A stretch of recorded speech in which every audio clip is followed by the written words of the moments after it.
The Orlando Magic just got a monumental win, 95-93 over the Boston Celtics in Game 3 of this Eastern Conference matchup. No intro video, no graphics, only some pictures to, have you guys look at on the side of me. We're going to try to break this down as much as we possibly can. So much happened in this game, and it just feels like it's been a continuation of what this series has become.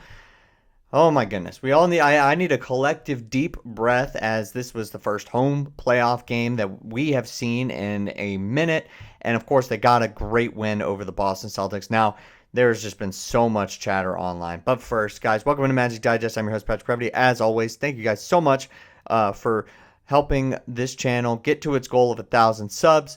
And let me know in the comment section below what you think of this game. Okay, so I'll give my personal thoughts on everything that happened later on in this video, but just in general, biggest takeaways.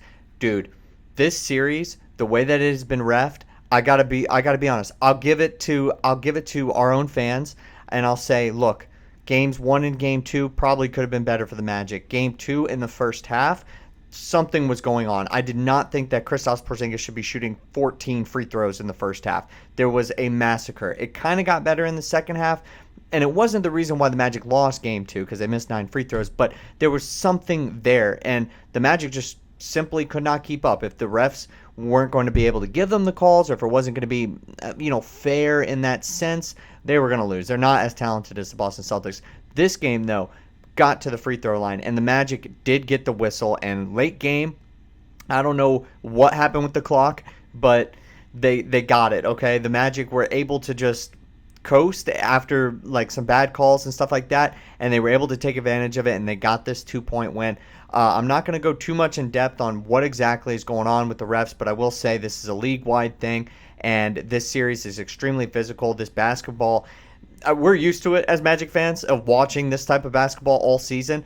And the Magic, I believe, have 3 flagrants for the series, or three or 4, and the rest of the NBA has 1 in the first round. We're used to watching normal basketball. We're not used to the flagrants. That's not something the Magic have done this season.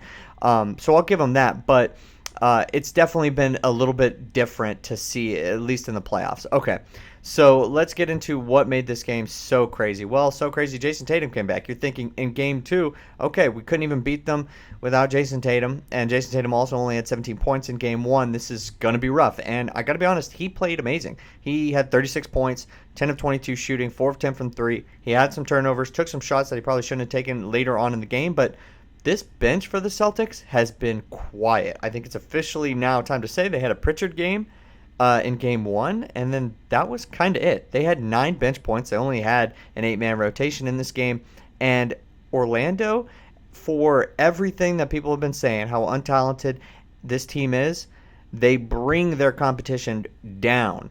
They force them to not be comfortable, and this team only made 9 threes in this game. The Magic made 8.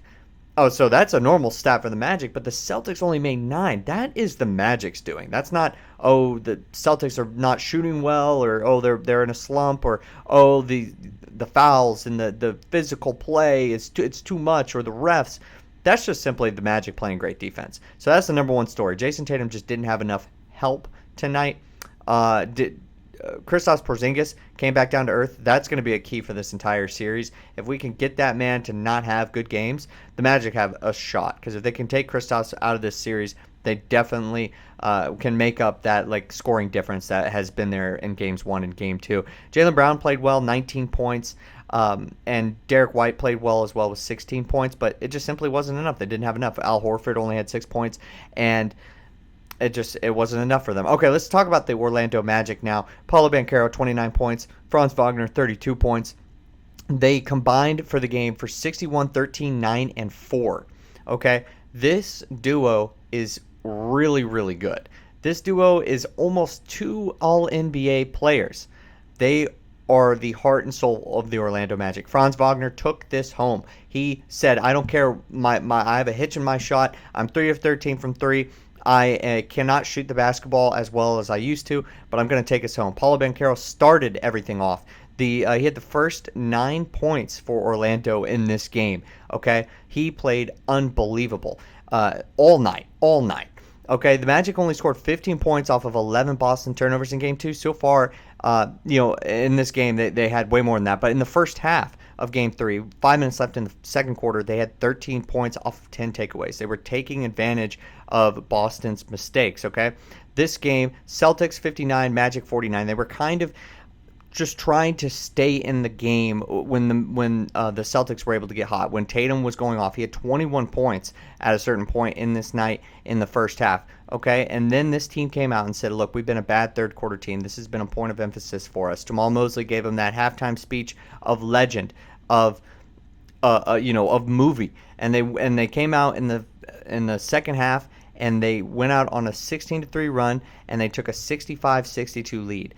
Magic outscored Boston 22-9 at one point in the third quarter. That was with about 3 minutes left, and they entered the fourth quarter 73-70 up. That was so huge. They outscored Boston in that third quarter 24-11. Franz Wagner had 22 points going into the fourth. Paolo Banchero had 21 points going into the fourth.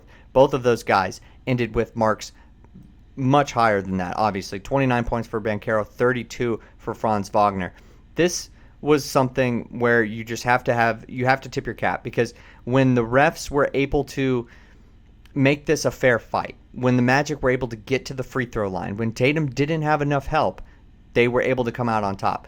And honestly, I don't know how this series is going to go. I have no idea. I'm guessing it's going to be another dogfight in Game 4, because to hold this Boston Celtics team to 93 points, it's impressive, but I have no idea what the refs are going to do. But I know that Paolo and Franz are going to come out firing. They're going to come out shooting. Paolo Banchero had 25 shots in this game. Franz Wagner had 27. I love that. If they want to get that up to 30, I'm cool with that. Paolo played 42 minutes. Franz played 38 minutes. Everybody on each side was in foul trouble in this game at some point. It's just, I don't know how Game 4 is going to go, but I know it's going to be a dogfight, and I know Paolo Banchero and Franz Wagner, they're going to shoot the ball, and Jalen Brown and Jason Tatum are going to come at them as best as they possibly can. Other takeaways from this game.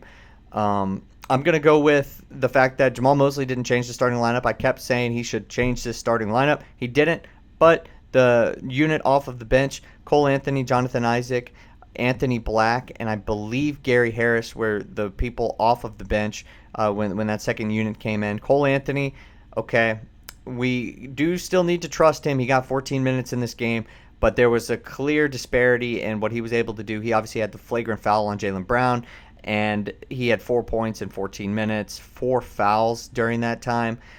He was kind of caught the Goga Bitadze bug where he got subbed in, got a chance in the series, and then committed a flagrant foul.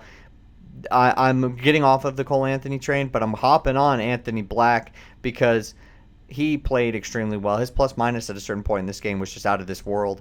When he was on the court, we were much better. He had a couple big time steals in this game, and he had a big lob from Franz Wagner. Played extremely well, played great defense. If he starts, I wouldn't mind that either. I think he's ready. He's here. Now this team does need a true point guard. They are clearly missing that, but maybe with Jalen Suggs coming back, that he'll be that guy next year. And that was kind of always the thought process too.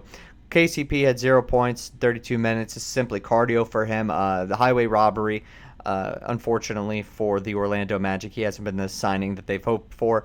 But there's when I look at both of these teams, I'm just so tired. I don't want to hear any more excuses.